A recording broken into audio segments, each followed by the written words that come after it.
Almost 3 years since the NSA whistleblower Edward Snowden leaked evidence of the extent of the government's surveillance apparatus, the calls for reform continue. And in the wake of terror attacks in Paris, Beirut, and Brussels, questions abound over whether or not the mass data collection from surveillance is actually keeping us safe.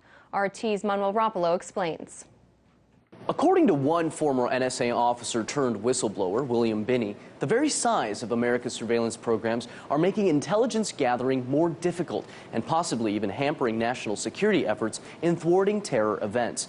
Now, you might have heard of this type of data collection being compared to a haystack, and for all intents and purposes, this is a pretty good analogy. The argument for the data collection is that for an intelligence officer wanting to get their hands on a lead, they could just simply run a word search or a phrase search, and with any luck, find what they're looking for. But in reality, that same search would lead that same intelligence officer into an over-engorged pile of data, telephone communications, emails, text messages, voice messages, all of which pertain to somewhere around 4 billion people who are all being monitored by the U.S. and its surveillance partners, like Canada, the UK, and Australia.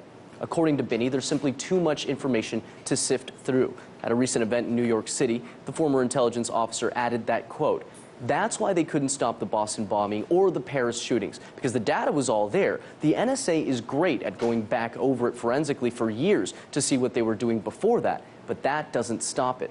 Last year, I met with Bill Binney at a whistleblower event on Capitol Hill, where we talked about the efforts to reform surveillance practices by the U.S. government. But he says that it'll take a drastic change in the culture of Washington.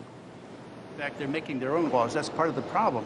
They think that these agencies can do their own thing, like make their own laws and administer them any way they want, and do it without without the approval of the electorate, the people of the country.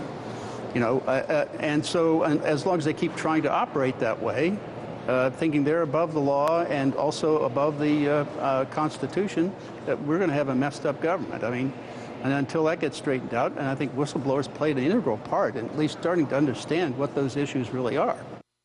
Now, here's something to consider, though. Last year, the U.S. Senate took an important step in limiting some of the government's surveillance powers, those same powers that were implemented in the wake of 9/11. But mass surveillance and data collection continues, as do the calls for significant reform in American national security policy. Manuel Rapalo, RT Studios, Washington.